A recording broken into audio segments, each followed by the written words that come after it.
have to know who your customer is. That's number one. You actually have to make the effort to knock on the doors of these large corporations early on in the game, knowing that they will not probably pay attention to you. Show them how you improve the lives of your customers. Hello, everyone. Welcome to Science VC, a podcast about deep tech startups, venture capital, and more. I'm JP Orloff, and my guest today is Galit Flasterstein. Galit is a managing partner at Danta Fund, a VC firm that backs early-stage agri-tech startups in Latin America. Danta Fund combines three aspects: funding, mentorships, and connection to a larger market. It was great discussing with Galit the challenges and opportunities of agtech startups based in Latin America. Expect to learn why smart money matters more than ever, what Danta Fund looks for in a founder, why she invites LPs to startup interviews, and much more. Hi, Galit. Thank you very much for joining me today. Thank you very much for inviting me. So you're a founder turned VC, and I wanted to ask you about your journey and how you came to be today the managing partner of Danta Fund. Well, I think I'm still a founder. Being an entrepreneur, when you're an entrepreneur, I think you're an entrepreneur all your life, and managing a VC firm, a venture capital firm, is still entrepreneurship. It has all the risks, all the fun, all the obstacles that you'll find when you're a founder. But I did switch gears a bit. I was an entrepreneur. I've been an entrepreneur most of my life. I was in tourism for many, many years. And I really loved my job. I loved selling, biodiversity from Costa Rica, from Nicaragua. So I really loved what I was doing, but there came a point where it was more of the same. And I was new in my 60s and I wanted something more dynamic. So I sold my travel agency back in November 2019, right before COVID hit. I was very lucky. And decided to start a startup. Now, the startup didn't work, so I did close it about 2 years afterwards. But I fell in love with the whole startup ecosystem, the dynamism, the possibility, the technology, the innovation. And I decided to do some research. I dedicated about 8 months to interview more than 100 people, be it founders that had exits or founders that had failure, public entities, other VCs. And that's when I decided, yes, there's definitely still a need for more funds in Latin America, more support for founders in terms of mentorship and from people that have been there and have succeeded, and connections to develop markets. And that's how I decided to start the Danta Fund last year. And what led you to start your own fund instead of joining an existing one? Because when you're an entrepreneur, you're used to doing things your way. And so after talking to many VCs, I don't know, I just felt the itch to do it on my own, eventually with a partner, if I found a good partner. And also because I sort of wanted to take the same narrative that I was using with my travel agency, sustainability, etc., to this fund. And there were not many funds in Latin America when I started with this idea that were dedicating their funds to sustainability, to climate, to agriculture. There are still many, many funds in Latin America that are agnostic. That means that they invest in different types of industries. And I didn't want that. I wanted to be very focused. You are focused on sustainability, but correct me if I'm wrong, you have a very big focus on agriculture. Why is that? I guess, again, it all came from my years of being in tourism. At the beginning, the fund was going to be about climate change, all related, all solutions related to environment. But when we opened our first application batch, 98% of the startups that applied from Latin America were related to agriculture. And it made sense. It made sense because since the days of our indigenous people to our big, Latin American exporters nowadays, a large part of our revenue comes from agriculture. So it really made sense that solutions for environment came from the agriculture world. And that's why I said, this is an agtech type of fund. That and the fact that in an organic way, I started surrounding myself by people from the agricultural world. Some of them became my venture partners that helped me select the startup and mentor them.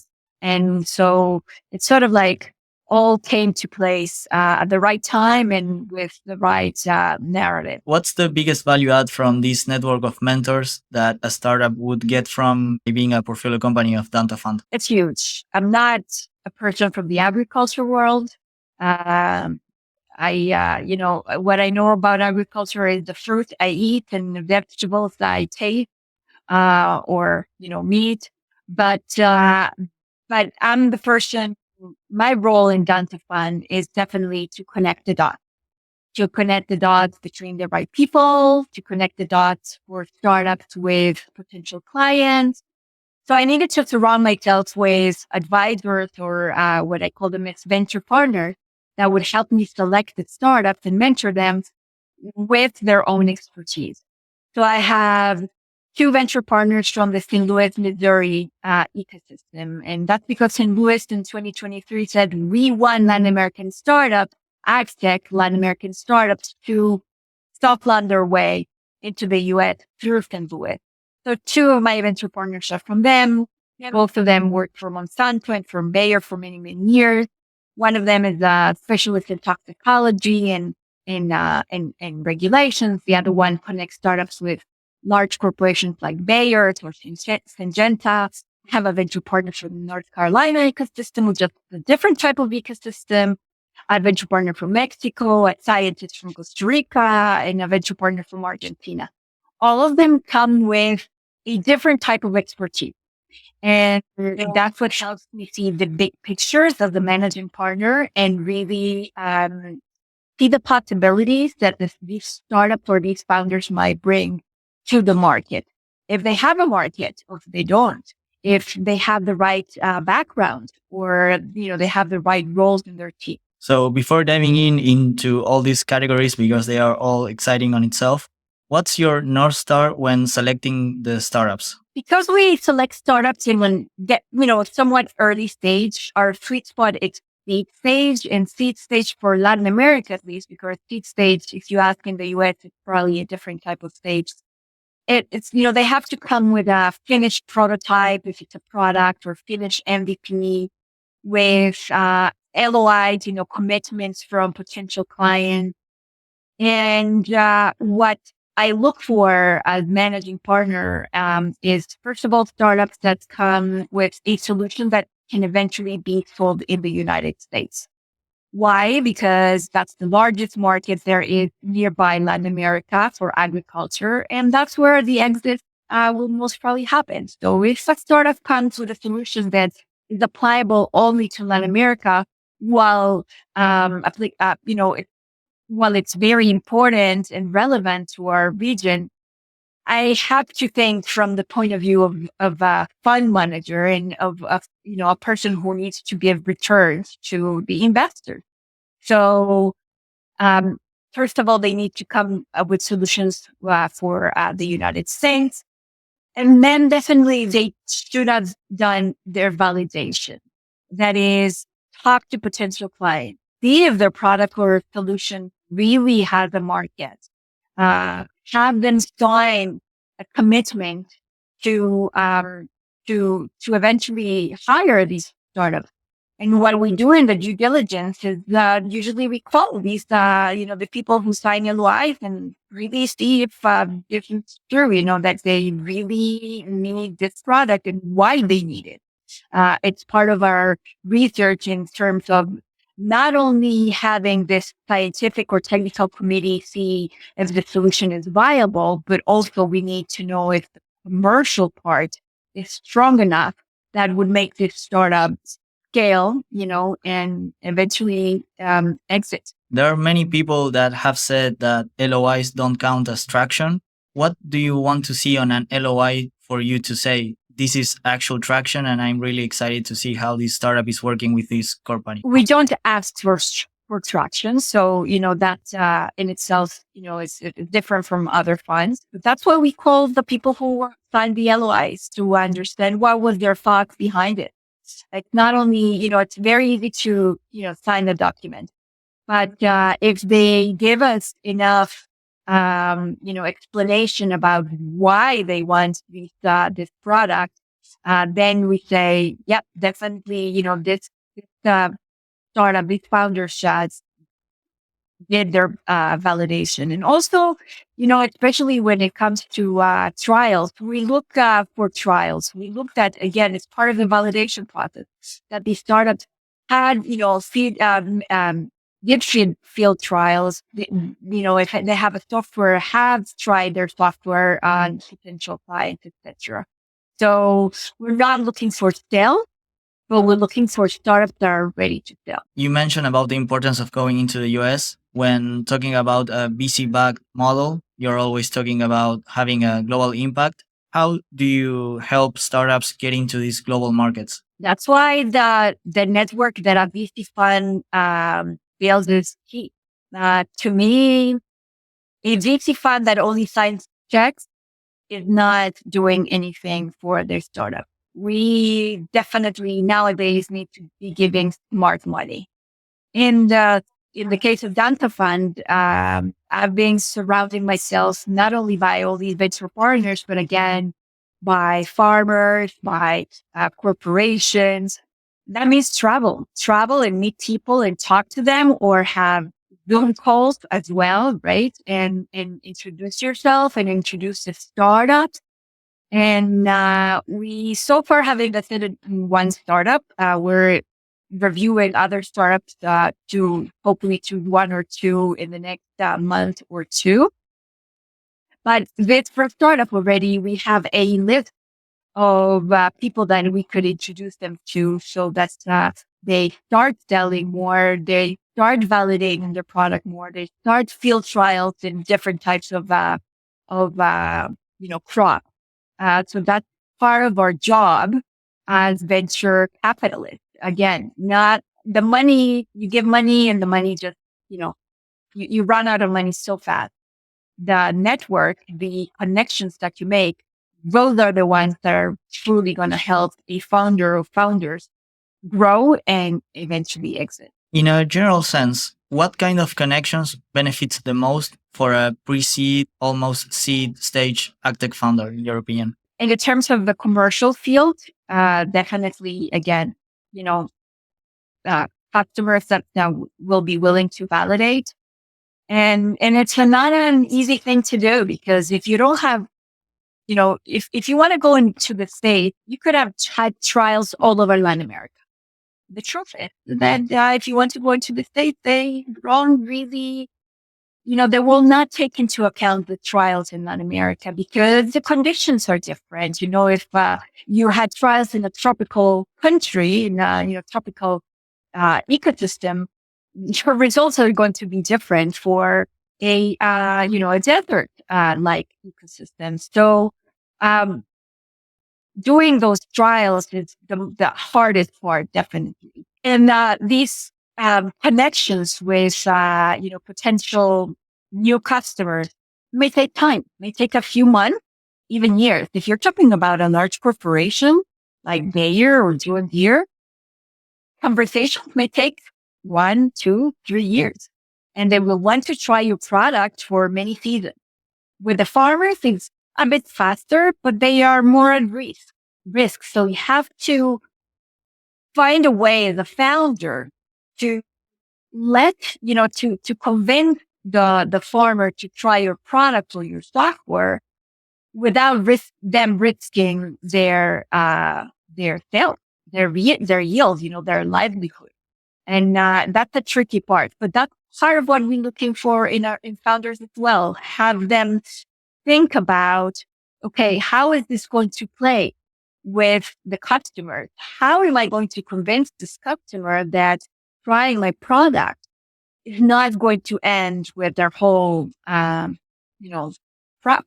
Correct. It's an art to balance the bureaucracy of a big corporation, but this big corporation usually has a bigger name that attracts more investors, and at the same time, the willingness to have more patience to see results. And with smaller clients, you have less time to get to them, but at the same time, they are not as willing to risk or to wait as much. Yes, and in terms of the agriculture world, this is something I actually learned from the first startup we invested in Unibio.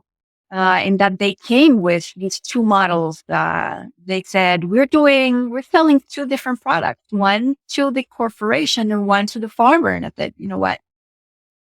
Your efforts are being wasted maybe in one market versus the other. And they're like, no, the corporations take so long to analyze our product. In the meantime, we want more and more farmers that can show that the product works and eventually bring those results to the large corporations and say, you see, we're selling to these farmers and these are the results. So they coexist in some way, the two business models. How can corporations get closer to startups? Is it through VC funds?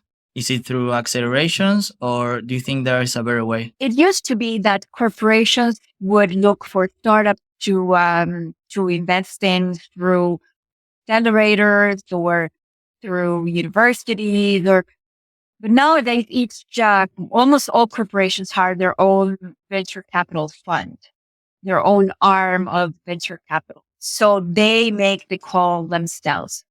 And now what is important to know about this is that most of them will not invest in an early stage type of startup. They will invest in startups that are already growing. So a Series B, Series A minimum. And that's challenging because, most of Latin American startups are not there yet. We have a very young ecosystem. So you actually have to make the effort to knock on the doors of these large corporations early on in the game, knowing that they will not probably pay attention to you. I'm talking mostly about the venture capital arm of these corporations, when at least they'll start getting to know you. And then when you're ready to truly grow, then you can, knock on their door again and get their attention. And this is very important to build this relationship in time because they see your evolution. It's not wait until you are Series A plus. You want to get them to know you before so they see how you're growing, correct? Definitely. And that means going to, investing money, because this is an investment, for going to summit. This is something that not every startup does. You need to go to summits. You need to meet people in person. You need to have those talks. Or you may have very little money, but this is investing you as a founder, investing in your future. Do you have any take on how funders can go into this conversation saying this is a very long-term play, but at the same time, don't lose the interest of these big corporations given the long development cycles? I would definitely go and talk to a corporation and a founder once I've done trials, not before that, right? I mean, you need to show that you've done trials and just, show them the result, and keep them updated. If you have quarterly report, send them the quarterly report. Talk to the person, your contact every quarter as well, or every 6 months the most, you have to keep that conversation growing. It's not a one-time thing. You have to keep them showing results, keep them showing that, you're, like you said, you're evolving and you're growing. This show is brought to you by We Are Palta. Communicating science and its impact through your business can be hard. We Are Palta has a team of scientific communicators, designers, and specialists dedicated to bridging the gap between science and community. Having worked with more than 25 deep tech startups and VC firms, We Are Palta offers from creating your brand identity to managing your social media. Go to wearepalta.com, that is wearepalta.com, and learn more. And what do you think it's the best to share on those updates? Is it the progress on the regulatory side? Is it the productivity numbers? Is it something else? Everything you have on hand, right? If you were filing for a patent and you got it, show them, send them the patent. Don't just say, I have a patent, send them the document. If you increase your sales, show them a chart or like some kind of graphic, information that will show them that you increase your sales. But mostly, and this applies for both product and software, show them how you improve the lives of your customers. If it's a product in agriculture, how much more yield they receive because of the use of your product.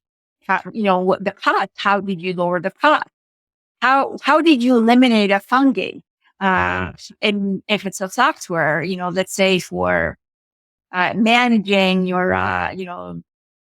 your irrigation system, then show them how much the farmers saved with that, with that application. And you have to show most of all the benefits that this product or software gave to your client. And this will show this corporation that your product or software is truly valuable and needed. I think that is also very valuable for potential investors, but I also want to ask you how you would tweak that between an investor audience and a potential client audience. It's the same thing. It's the same thing, at least from my point of view. I mean, when a startup comes and tells me, and I've had this in applications, we've been researching this product for 10 years and it's the most wonderful product and it's so eco-friendly and whatever adjectives they want to use. But they don't really show me how it improved the life of their customers. To me, it's an empty promise. So the same criteria that a customer will apply when choosing to buy your product or software, and these fees we should apply when choosing to back a startup as well. What other thing makes you turn down potential investment opportunities? Like you just mentioned, an empty product. It can be various things. Definitely a team that is not suitable, or that maybe a whole lot of scientists, but no one in sales. Then if you don't have a person that can commercialize the product, then how will you sell?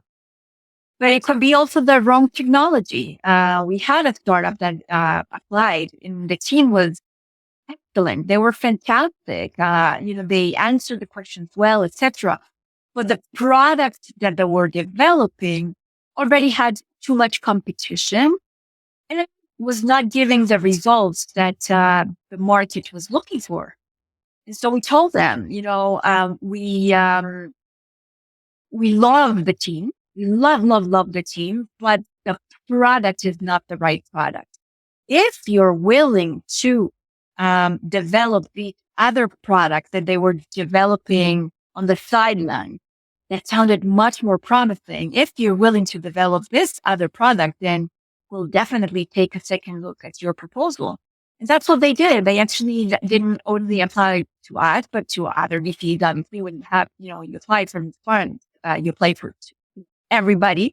And other investors and specialists told them the same thing. So now they're coming in with a different proposal for the sale of the product that we thought was going to be more wanted in the market. What other thing do you wish that founders came more prepared in when applying to Danta Fund? Hunger. I see a lack of proactivity within some founder, and you need to be hungry to really achieve what you want to achieve. It's a very tough road. It's the road of the founder, and if you're not hungry enough, you're not gonna get there, even if you have the best product or software. So definitely more hunger, and also be humble. You tend to think that your business is the best business in the world. It's your baby. You developed it. You invested sweat and tears. So it's normal that you think you have the best thing ever. But usually that's not the case. There's always faults in what you develop, and you have to be open to questions, and you have to be open to critics, and you have to be open to suggestions. Otherwise, you will not be able to truly grow and succeed. You have to be very willing to pivot, because that's part of the whole entrepreneurship life. Pivot, pivot, pivot. Do you think there's a particular aha moment that founders get after talking with you? Something very common that they get after having your opinion on the general outlook of their company? The comments I've had from founders, for instance, science-based founders, they really like the dynamic that we have with the scientific committee. We have two committees that evaluate the startup, because they get asked scientific and technical questions, which is not something usual that they get from maybe other VCs that don't have, this scientific team behind them. And so they're like surprised that, they get asked all these hard questions from scientists and technical people. And one of the things that we do at Danta Fund, and I invite other VCs to do it as well, is that we invite our LPs, our investors, to be part of our interviews with the startup.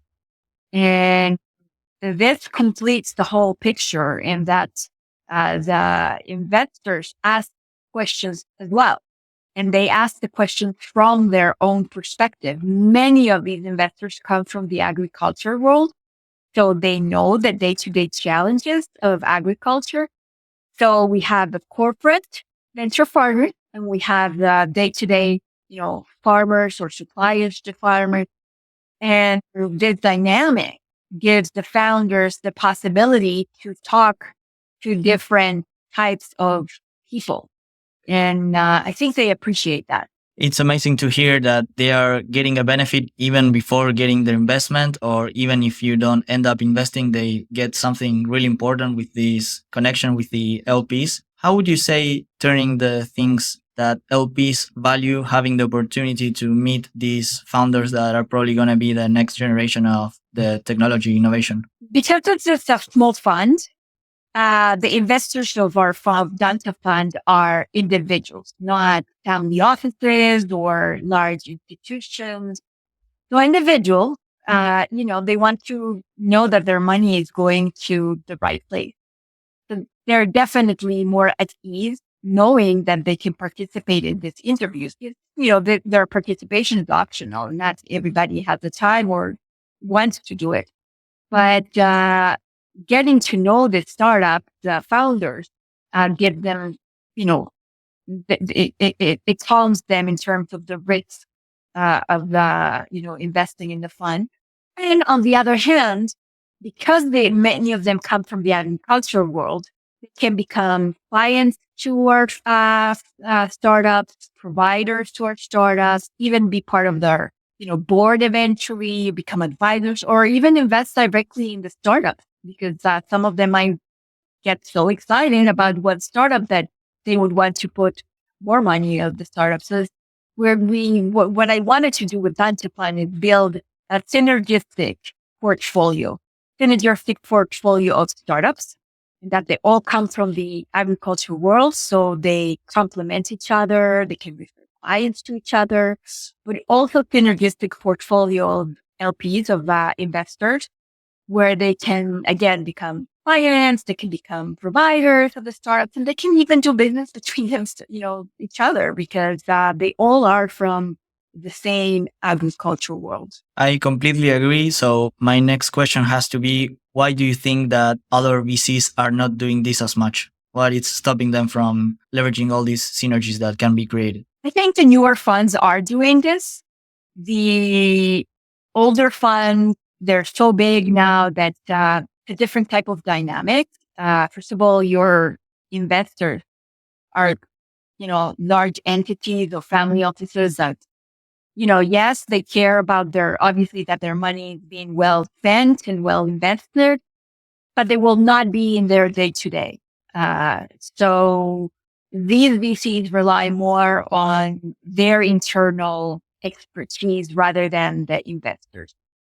And also it's because it's not the way that, things used to be done. I think things will have to change. Things are changing. It's been so hard to fundraise, both for startups and for VCs. And it's hard for startups because it's hard for VCs. So we don't have the money to give them, because we find it hard fundraising as well.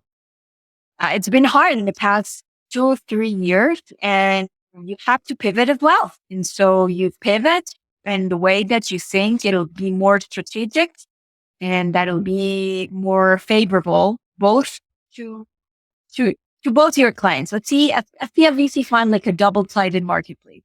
In that, on the one hand, I have the founders. They are my clients as well, because yes, I'm investing money in them, but I need to give them added value so that they grow and they sell. Otherwise, I will not get anything back. And the other customer obviously is the investor that is putting their money in the fund. Especially for first-time founders at such an early stage, it's always good to highlight that VC firms also fundraise. So there's also that aspect, and the LP dynamic is very important for founders to understand. Yeah, definitely. It's not, we are seen sometimes as the villains, because, they don't give me the money. Money is scared for everyone. And so it's just as hard for us VCs to raise.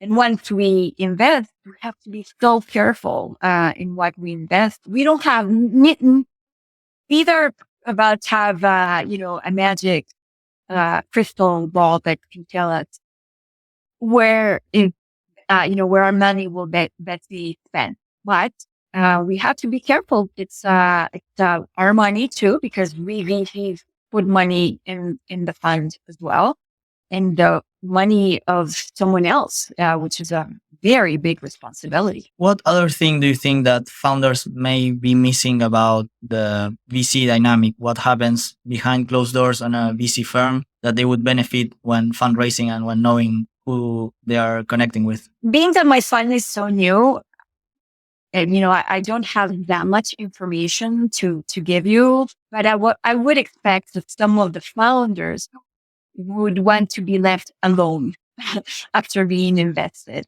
And I think that would be the wrong way to see it, because you have to see your VC fund as your allies, and keep them updated, progress, be open about your obstacles. They can help you. If they can't, they'll look for someone to help you, because they're interested in your success as well. They just as you are. They invested money in you, and so see this as a relationship that can grow, not as a one-time transaction. Right. Receiving investment is not just getting the money; it's also bringing this VC firm into the journey of the startup. Definitely. We will get back to talk to Galit in just 30 seconds, but first, let me tell you about We Are Palta. Raising funds for your startup requires clear and effective communication with your potential investors. That's why We Are Palta works with deep tech companies to highlight your team strengths and your commercial traction. Discover how graphic designers can enhance your pitch deck by going to the link in the description below, or by visiting wearepalta.com. That is wearepalta.com. And talking now more about other VCs that may invest in later stages on agri-food tech startups coming from Latin America. If you were talking to a VC from the US or any other part of the world, how would you explain the difference or the dynamic for a Latin American agtech startup? It's hard because, they, just as we don't know the reality of agriculture in the US, or even agriculture in other Latin American countries, right? I live in Costa Rica. The type of agriculture that we do here is more tropical agriculture. Very different from some parts of Argentina or Chile, which has more desert, for instance. So not knowing what the other offers or is one of the obstacles that you may encounter. And that's exactly why I decided from very early on that Danta Fund was going to back startups that bring solutions that can be integrated in the USA. So from day one, and that's part of the form that startups fill out, how is your product or solution applied in the US? Where, by whom, who's your ideal client? We have to know that this product or service will definitely be integrated in the US. Once you know how, then it's much easier to explain to the end customer, and be it a corporation or the farmer, how will you solve their problems with Latin American innovation? Do you see this diversity of climate as an advantage, as something that can be better integrated to different parts of the US? Or is it more of a drawback that has to be managed? It's definitely an advantage. Definitely an advantage. A VC fund has to look for diversity and the fact that we have different ecosystems. And so innovation comes from the needs of different ecosystems, brings that diversity. And so there is diversity of ecosystems in the United States as well. And so, like I said, two of our venture partners come from the Midwest. The Midwest is all about corn, soy, and wheat. They do very little specialty crops. California is a completely different type of agriculture. It's mostly fruits and lettuces, and it's more specialty crops in smaller fields. The Midwest is huge field, and then you have North Carolina that has both of them. Both, they had larger fields, smaller fields, specialty crops, broadacre crops. And in Latin America, we have all of those, type of ecosystems as well. So we have startups coming from Argentina that can bring solutions to the Midwest. But they can also be good because they have wine. They can also bring solutions to berries, to California. Same goes with Mexico. They have, fruits, but they also have other types of crops. So having the diversity that we have in our region is gold. How do you think that Latin American founders could communicate this advantage better so that when they start reaching for the US market, either in terms of clients or investors, that their audience catches the advantage of coming from such a diverse region? You have to know who your customer is. That's number one. If you know who your customer is, then you'll know how to communicate your advantage. You don't sell a product that is good for fruit to someone who produces wheat. Totally different type of need. So you first and foremost, and you have to know who your client is. And again, validate your product. So in terms of building this understanding of who your client is it more about making surveys? Is it more about having meetings with large corporations? Are there any things that may be missing, such as building more relationships with VC firms in that journey to discover who the customer is? For the founder, you have to go to the field. Go to the field. See what's happening. And again, that's why you do field trials. Only through field trials you'll be able to see the results. And this is not something that comes, that you can do from, in 24 hours. You'll need 1 season, 2 seasons. It'll take time.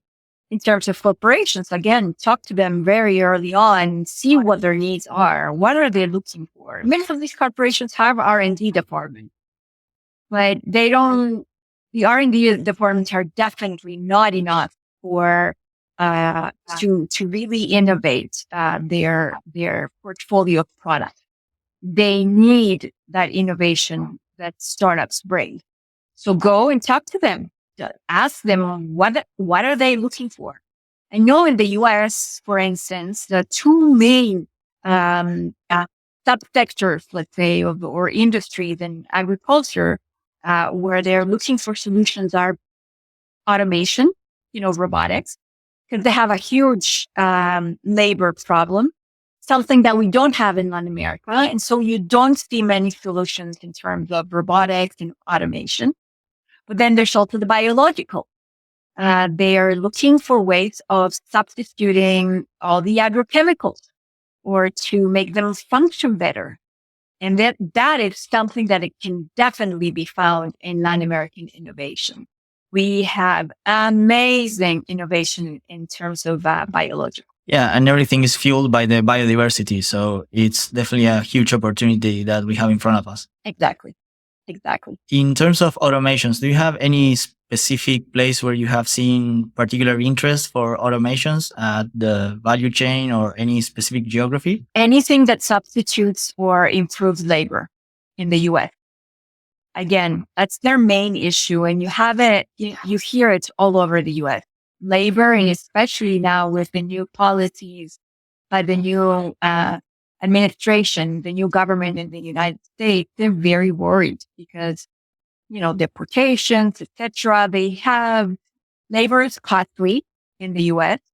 And like in Latin America, where, unfortunately, labor in agriculture is not that well rewarded. And it's scarce. So that's where they want the automation or the robotics to kick in, to help them make things more efficient without needing so much labor. And in terms of sustainability, where have you seen the biggest demand for sustainable solutions for agriculture in general? This is very interesting because large corporations will tell you all about sustainability and how their goals are to be whatever, carbon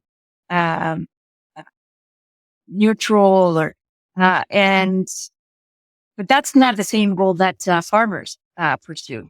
Farmers want to produce more with less. Period. They don't have more space. Whatever land they own, that's the land they own.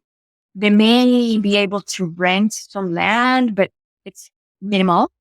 So they need to sell more with what they have. And the biologicals they look is for more, crop fertility, better, how to eradicate bacteria, fungus, all that without spending a ton of money and again, producing more. That's their main goal with biological. If you go to a farm and tell them this is a product that is more ecological, it won't make their life better. They need to feed their kids.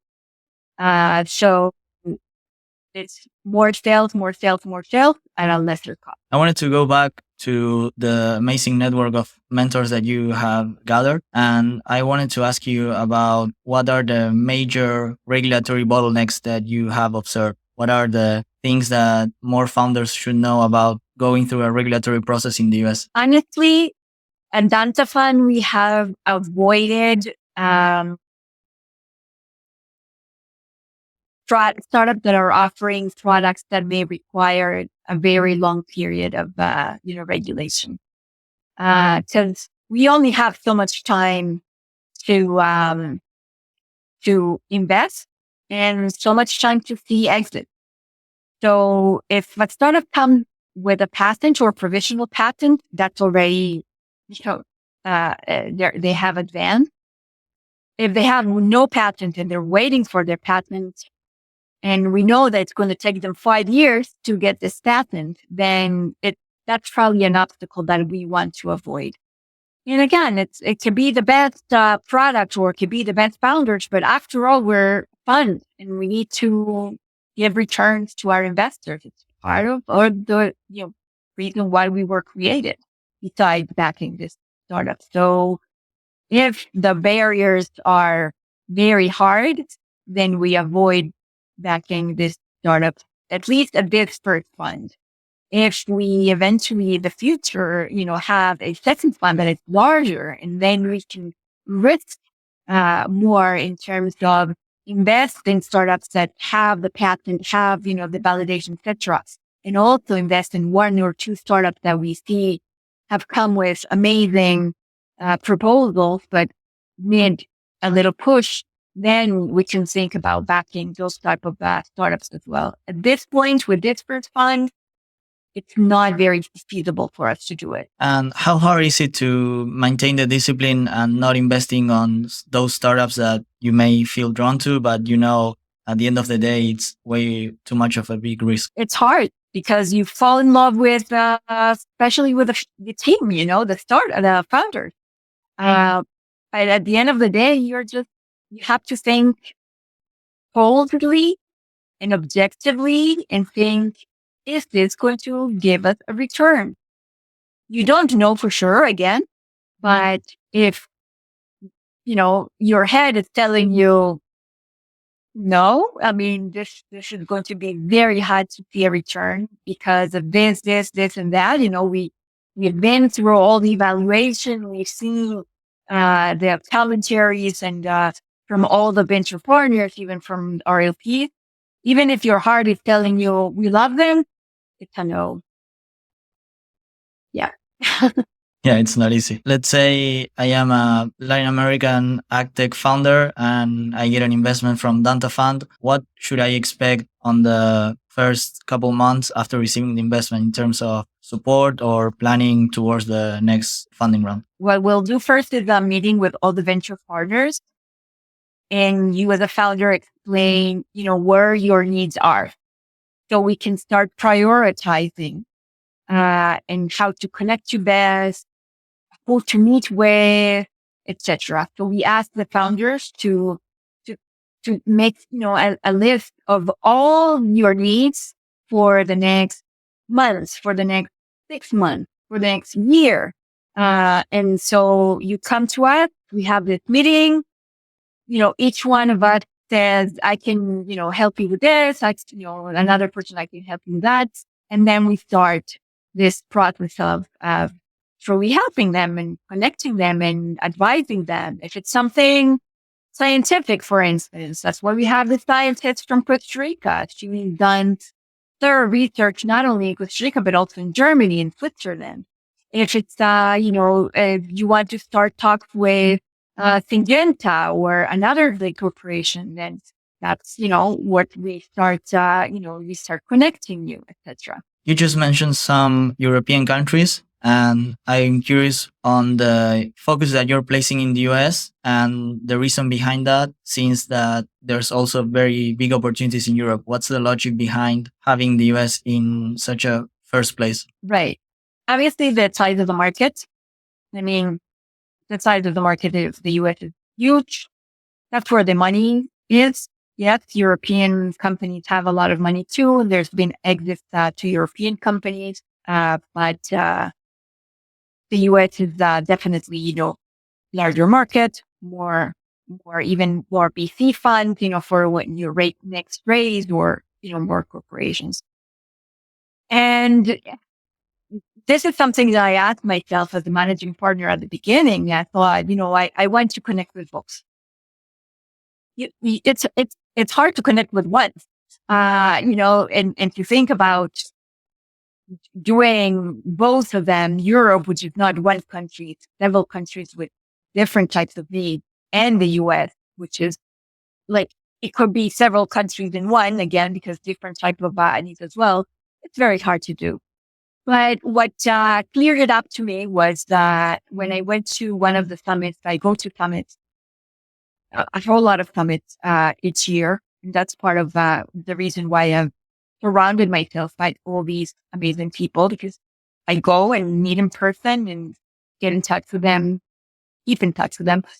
I went to one summit in St. Louis where I saw it was a competition for, in agtech.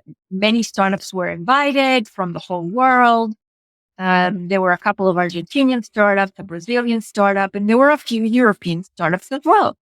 And I asked the founders of the European startup, why are you here? You have Europe. And they said, because this is the market. This is the largest market there is. If you land here, and you start selling, you can make it.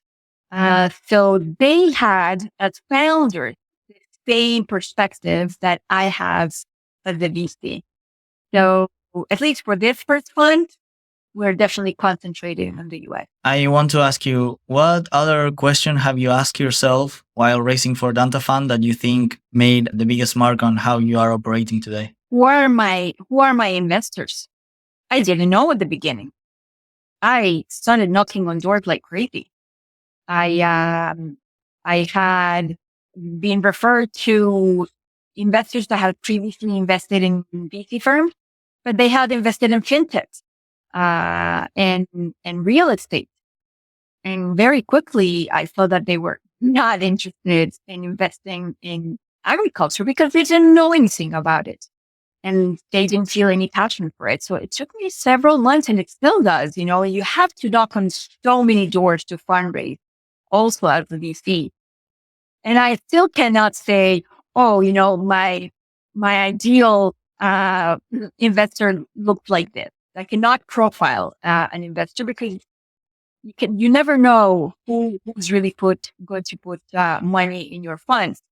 But I can somewhat, imagine that person. And when I see there might be a possible connection at play, and definitely that's the next door I'm knocking in. And ultimately, the people that we're engaging as investors are people that are passionate either about startup, are passionate about Latin America, and or are passionate about agriculture. Those are the people who invest in our fund.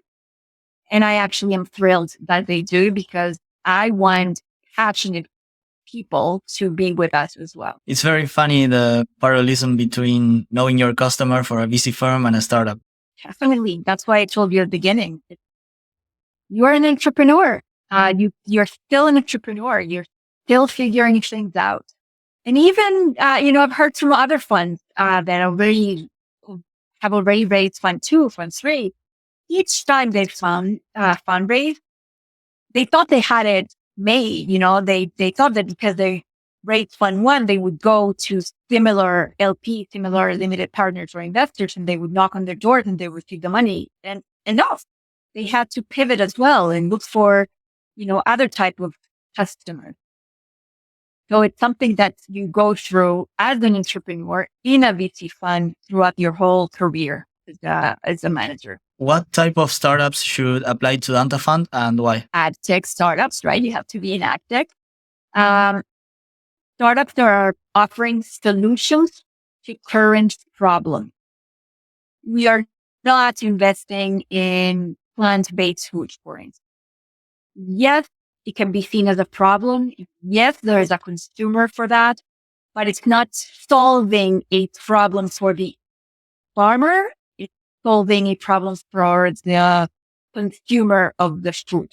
We want solutions that solve problems for the farmer. And we don't do at this point either carbon credits, again, because it's not solving a problem for the farmer. And the solution has to be able to be integrated in the US. And so that's the basic criteria. And plus, you have to have validated your product and solution somehow. Where can people find you and learn more about the work you're doing at Danta Fund? Sure. Well, we have our own website. It's a very simple website. Eventually, we'll have a more attractive website.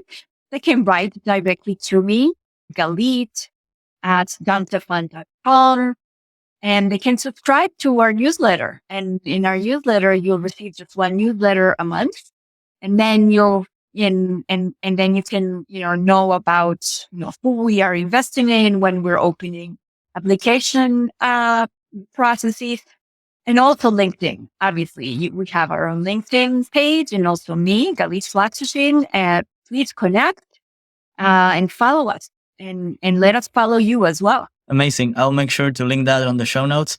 And Galit, thank you very much for being here today, and I wish you all the best. Thank you so much.